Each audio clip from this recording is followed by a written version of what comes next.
Right, guys, last one on Elizabeth, one that you were faced with in your mock, which I know a lot didn't revise for. But again, this is a really nice one, I think. Both questions, exploration or Virginia, right? They're pretty straightforward in terms of what's required. So it's always like factors that encourage exploration and why Virginia failed.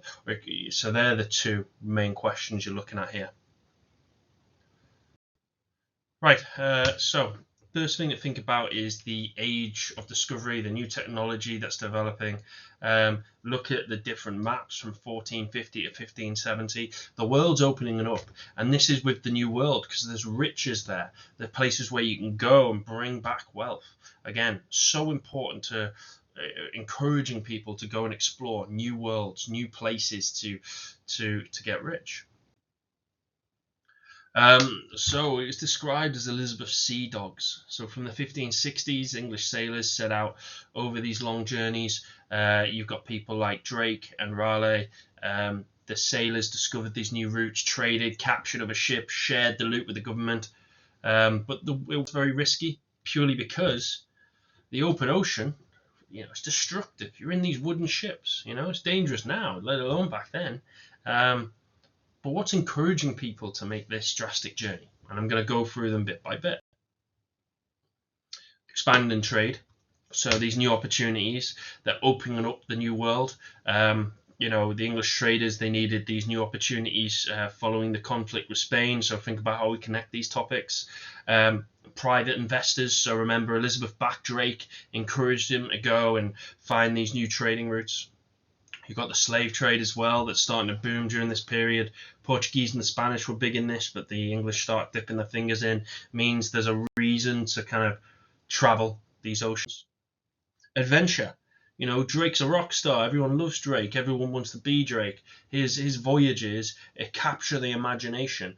People hear stories and accounts of these adventurers. People want to do that. They want to follow suit, and this leads to further exploration.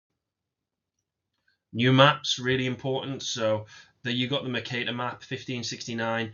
It's far more accurate. You used parallel and evenly spaced lines of longitude and latitude to place lands more accurately. Quite simply, if you have a good idea of where you're going, you're more likely to go, aren't you? So that was important. Remember the name Mercator map. Sailors had a more realistic picture of the world when they're plotting their voyages. The printing of these maps using the printing press meant people had them, they're more available. Previously, they've been handwritten and or hand drawn, and there were often mistakes in these. So the fact that these are printed and more available makes it far more important. Navigation, so the two here are the quadrants and the astrolabe. So navigation is important for precise navigation is becoming more precise, meaning you kind of know which direction you're going. These kind of technologies were far more accurate for long journeys. You can calculate kind of where your ship's position is on the map you're using due to the position of the stars and alongside the routes. So you're less likely to get lost. And the fact that people know they're less likely to get lost and more likely to go where they intend to go leads to more people wanting to explore. It's an example of an astrolabe and a quadrant. New ships. So again, thinking about how we connect our topics, you've got the galleon, larger, more stable, faster, firepower. Basically, that means they're better in the heavy seas. They're faster, more maneuverable. So they have lots of different masts, which help for the long jump voyages. And firepower. Spanish ship rocks up. You shoot more cannon at them. Right. So again, that's really all you need to know for the factors encouraging exploration. Okay, you just need to develop them and think, use your own analytical brains for how does this really increase exploration? Why are more people likely to explore based on these? Next thing, we're looking at the Virginia colony. So Virginia in the Americas, it was named after Elizabeth, the Virgin Queen, and the idea is to open up new lands, try and find new resources. Elizabeth was really wanted this. So Walter Raleigh, who is he? Raleigh was an explorer and courtier. He was given basically the grant to explore and settle in North America. He did, which he made 2 attempts, but they failed. Many new projects attempting the same thing, made any new projects harder. you got to raise a lot of money. You got to encourage people to go out and settle, basically leaving their homes to settle in this unknown land. Okay, so that's the trick here, encouraging people to travel when they have no idea where they're going. So a question you could be faced is, how did Raleigh encourage them? He didn't lead them himself, but he was very important. Elizabeth didn't want him to go. She wanted to keep him at home, so Elizabeth didn't allow it. But he was really significant. He investigated, organised, raised funds to establish the colony. He promoted it, so he really advertised it quite well. Persuaded people to leave England and settle in Virginia, and he appointed the governor who would rule in his place.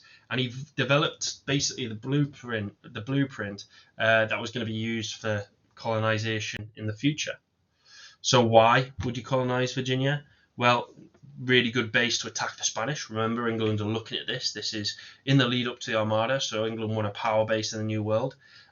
Basically, this is their way to start an empire.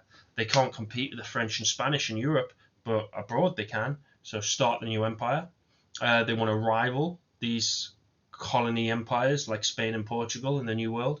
New markets, basically get rich. Basically, make links with the natives, and would stop England being so dependent on these big powers in Europe, and actually step out of the shadow of these great nations and become a great nation themselves. So that's why Virginia is very important. So how does he promote it? Make sure you note these down, because these are, the real reasons for why people are going to go to Virginia. Fact finding. So he sent explorers out there to find information and start kind of touching base over there. Friendships. The explorers actually made friends with, made friendly contact with the natives. Paradise. He basically promoted Virginia as this, utopia to persuade Englishmen to leave their homes and make a dangerous voyage. They kind of have to sell the dream a little bit. And you get Mateo and Wanchese, who are the natives who are brought back, and they could help promote Virginia in the English, basically saying, yeah, we can converse with the natives and help you guys out, make those links. And hope. A lot of people may be struggling in England. This gives them a whole new kind of future, who maybe could find their fortunes. Right, why does it fail? Again, this was the big one for... one of the big ones for the mock. So it failed for 4 key reasons. Firstly, they set sail too late to plant crops. It wasn't the right season. Secondly, the colonists were taken ill, which weakened their ability to build a new life. And the Tiger, which had its supplies, supplies on board had been damaged. So they lacked supplies, they lost seeds for planting. That made them heavily dependent on the natives. Expectation reality. So colonists arrived in the New World. They expected paradise, like Raleigh had promised. Merchants arrived in the hopes of getting rich quick, rather than putting in the hard work.